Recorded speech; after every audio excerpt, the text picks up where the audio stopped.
guys. Welcome to my older adult oral interview presentation. I am Leah Waldman at Widener University, and my interviewee is Colleen, who's my mother, age 72, from Lancaster, Pennsylvania. In this slide, I'm going to discuss Erikson's biopsychosocial theory. Colleen was in stage 4, industry versus inferiority, which is 6 to 12 years old.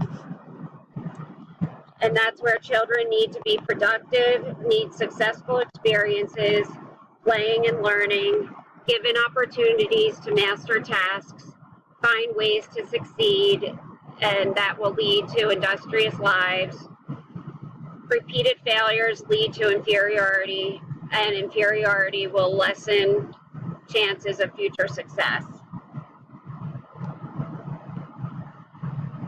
In this stage, important experiences in Colleen's life were that she was a victim of and witness to domestic violence and substance abuse in the home. Her father was very abusive to her mother and all the children, as well as he had alcohol issues. Colleen was a subject of physical and emotional abuse at school.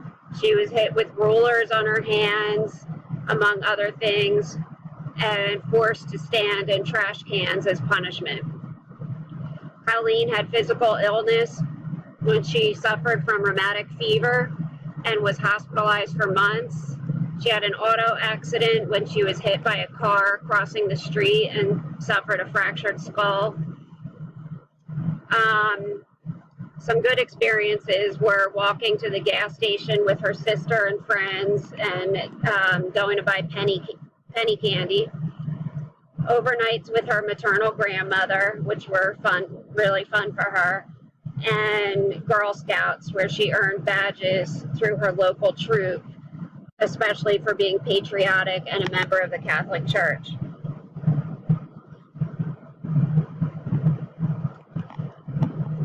Some biopsychosocial issues for her. The challenges were physical illness, auto accident, the substance abuse of her father, violence and physical abuse in the home and school, racism, emotional abuse at home and school, oppression and poverty. They had little to no money for food, and anxiety.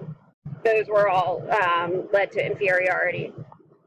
Accomplishments were mainly her Girl Scouts and her participation in church services, as well as Colleen made pot holders and sold them in her neighborhood. Factors and events that led to psychosocial crisis resolution. Colleen had many psychosocial crises to overcome during stage 4 of Erikson's model, industry versus inferiority. She did not have many opportunities for success. She did have time for play and exploration, given the dynamic of the home, including the many types of abuse. She still had time for exploration. But because of the dynamic at home, she developed feelings of insecurity and inferiority. She felt responsible for her family's lack of finances due to her illness and her car accident. Abuse in the school setting led her to feel inadequate and incapable of learning much of the time. There was also a major lack of positive family shared experiences within the home. Due to most of these factors and crises not being overcome during this stage, Colleen would inevitably face problems in future stages of her development. Also, worry that is excessive and uncontrollable leads to general anxiety disorder, among others, such as separation anxiety and social phobias.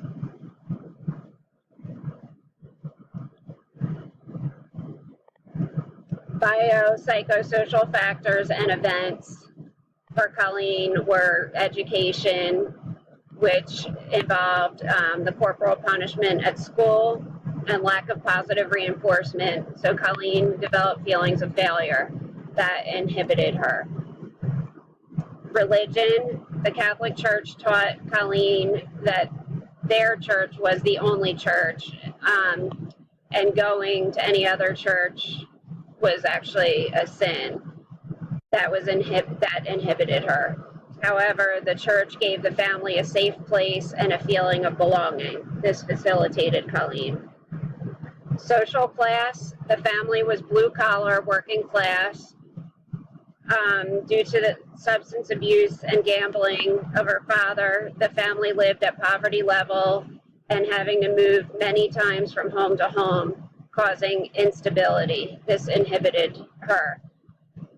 With having her mother at home and her maternal grandmother nearby as support, Colleen had good role models to provide positive experiences. This facilitated Colleen. Age. Due to her age, Colleen lacked the skills to use hypothetical deductive reasoning, which meant that she could not assess negative aspects of her life in an analytical way. This inhibited her. Gender. Her father told all his daughters that they would never amount to much. And that's a direct quote. This inhibited her. Under oppression, with diversity and differences, Colleen learned that anyone different from her family was less than, given that her father was racist. However, because her mother was more open-minded and because they lived amongst other race and cultures, Colleen developed a kindness and open mind to people who are different. They lived in a patriarchal household. Although Colleen's father was rarely present in the home, he was still extremely controlling over the entire family, including the physical and emotional abuse, but also putting the family at poverty level by gambling. Colleen grew to resent her father greatly for the continuous situation he put the family in. And I quote, "When a father is not a positive presence in a child's life, children can blame themselves, have anger and self-doubt, and have peer issues." Colleen eventually learned to turn her anger into a positive and became an advocate for people in need of help, as well as stood up for minorities throughout her adult life and voting on laws which benefited minorities and the oppressed.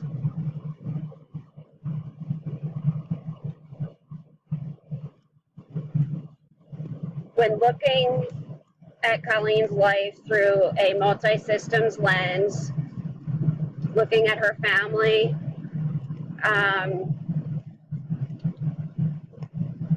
a quote from Colleen from the interview, she said, "The arguing and fighting with my father continued, and my dad's temper became worse. He was always breaking things, and then he threw my mom down the cellar steps." The dynamic in Colleen's home was so unstable, and the ongoing turbulent environment certainly led Colleen down a path of emotional issues, educational struggles, trust issues, and social issues amongst peers. This hindered future opportunities. A quote from Clark and Weidel, "The child is terrified, traumatized, and hides and bottles all this up. It is not surprising they can't talk. Home makes it impossible for them to do so. It is not a normal childhood. They lose their childhood, really. It is obscured by the perpetrator." With Colleen's mother being so busy with other siblings and having to resolve other issues of her own, Colleen did not have the needed adult support during this stage of her life, except for the time she spent with her maternal grandmother and a few friendships she had in the neighborhood. This helped with future importance, belonging, and self-esteem.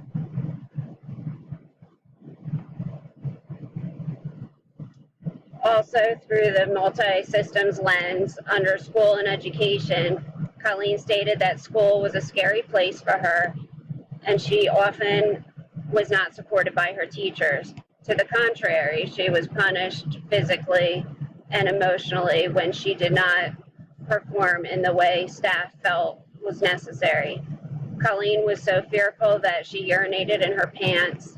She was forced to stand in trash cans as punishment. She was hit with rulers across her knuckles. A quote from Heatley and Votruba Dreisel: conflicted relationships are marked by negativity, argumentative exchanges, hostility, and trouble managing children's behavior in a positive or proactive way. These hindered opportunities for future success, which Erickson again said that repeated failures lead to inferiority. I'm going to pause there before I continue with the rest of the presentation.